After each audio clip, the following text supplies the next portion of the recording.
about the fires. The fire chief is on with us, Roman Nelson, and we've been talking a little bit more about the fact that homes have caught fire prior to the snowfall coming down, and there are a few homes that did catch fire because of those space heaters. Katie gave a great warning to make sure that you keep space heaters and all of that away from the things that you need. Chief Nelson, are you with us? Yes, good afternoon. Hey. Good afternoon. Thanks so much for being with us. Absolutely. All right, we were talking about earlier people staying safe. Do we have any more situations or instances where the New Orleans Fire Department has had to respond? We have had a couple of working fires today. There was one this morning that we believe was electrical. We just had one about 2 o'clock over in Gentilly. Not sure the cause of that yet. But all in all, it's been pretty good considering, we know everybody's trying to stay warm, and it looks like everybody has been heeding the advice. So far, so good for the most part. No news is good news. Yeah, that's fantastic. I know fires are one of the main concerns when we have a winter weather situation. Can you talk about some of the things that you all tend to see whenever this happens? We mentioned space heaters. Yeah, the big thing is those alternative heaters, right? Beyond your normal HVAC, your central air conditioning and heating. Those space heaters, fireplaces, and things like that. And you really just want to keep an eye on them. We don't use those too much here, so you want to make sure, like we've been saying, right? Space heaters need space, right? Make sure there's nothing around them that can catch on fire, but also keep an eye on them. Don't leave them unattended, especially if you have kids in the house. Just keep an eye on those space heaters, and also be careful with those fireplaces. Yeah, be careful with the fireplaces. One thing that we see all too often is that people try to stay warm by turning on their oven. Mm-hmm. Can you talk about that and why that is such a dangerous situation? Yeah, so your fireplace is vented, right? It's designed to vent so the oxygen can get to the fire and that the gases can escape.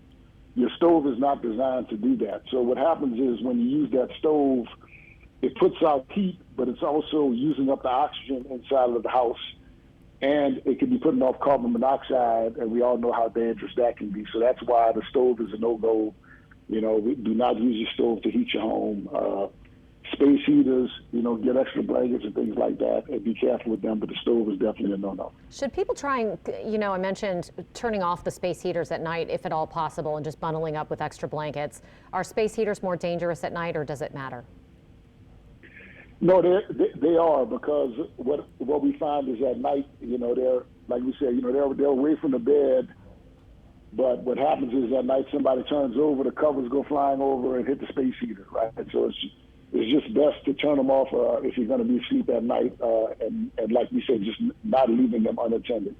Gotcha. Bundle up with those extra blankets. Yeah, right. Recently, maybe it was this yesterday, there was a horrific fire that happened where an 87-year-old man passed away, and there was some conversation about this potentially being the start of it being in the chimney. I know that some people, I have an older home, so my chimney has been painted over for the most part, but some people do still use their chimneys. Is that something that you suggest that they do, or what do you say to people who still use that to warm their homes?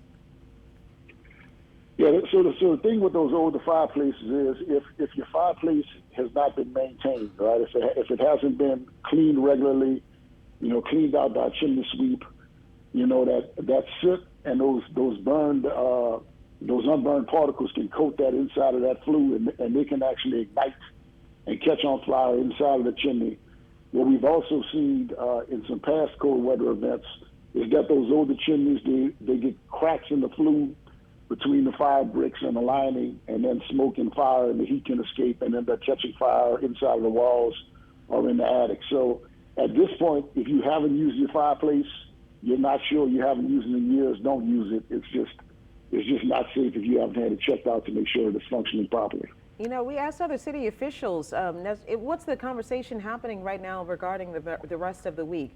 This is kind of unpredictable for us. I know that we weren't really prepared for this because this is something that happens once in a lifetime, and it's the first in my lifetime that it's ever blanketed like this in New Orleans.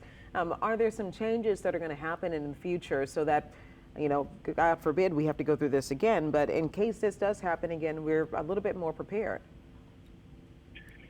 It's changing times. You know, we saw year before last, we saw a huge marsh fire, or really a wildland fire in the former marsh area that was unprecedented. You know, now we're seeing this level of snow. You know, it's the changing climate that we're dealing with, and as these new challenges arise, we adapt. You know, right now I was watching Lily earlier. I think she did a great job in covering what we're dealing with on the streets and the snow. She was in La Place, but it's the same thing here in New Orleans. That snow is on the ground. It's packed. It's dense. It's not really safe to drive around. We're already getting reports of some of our fire trucks sliding around, trying to respond. So just everybody needs to stay off of the roads. You know, Colin Arnold, our Homeland Security Director, his staff, our EOC staff, Department of Public Works, they're working right now along with DOTD to get some of the major arteries cleared out so that first responders can respond. But it's a new world for us, right? It's a new thing we're dealing with, so we're getting advice from the experts. Fortunately, our CAO and our police chief have lived in areas where they deal with snow, so we have a little in-house expertise, but we're just adapting with the challenges when they come up and doing the best we can to manage it.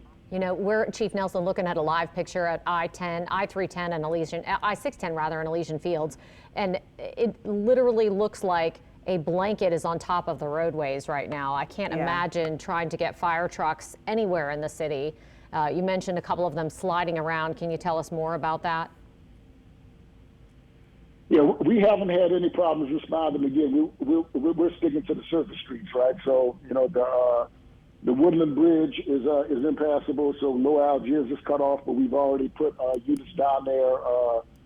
We talked yesterday how we're approaching it as a regional effort, right? You know, the regional fire departments are all working together. We have a fire truck, and EMS has a unit in Plaquemines Parish to respond to Lower Coastal Algiers. Plaquemines Parish will respond along with our units if something should happen down there.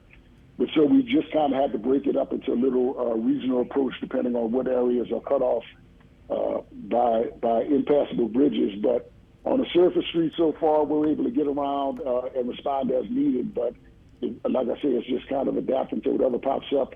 Yeah, if we can't get there, then we work with our regional partners. Are you getting a lot of medical calls? Because I know firefighters not only respond to fires, but you all are lifesavers as well. We haven't been seeing a lot of medical calls today. You know, EMS is still responding. We respond along with them on life-threatening calls. Chief Samurai and I were talking about that earlier this morning. So far, no challenges on that front that we can't deal with. But again, we'll just modify our response as needed. Okay. Anything you want people to know as we move, you know, through the snow part of this emergency and into the frozen part of this emergency? Stay off the roads, right? That's the primary thing. Like we say, you know, the snow is probably looking like it's going to die down about 6, 8 o'clock tonight. Then we're going to start seeing that snow freezing and that ice on the roads when it's going to be really, really dangerous. So stay home. Don't be out on the roads. You know, give us time to work to get the roadways cleared so that we can respond and get what we need to get. And also, like we talked about earlier, just be careful with those heating sources. Really keep an eye on those space heaters and those fireplaces to make sure that they're a safe distance and then nothing's around and catch fire close to them. All right, we want people to be safe. We want firefighters to remain safe. And so those are outstanding warnings for people who may be trying to keep warm throughout the night as temperatures start to drop. Right. All right, Chief Roman Nelson, thank you so much for joining us. We appreciate it. Thank you. Thank you.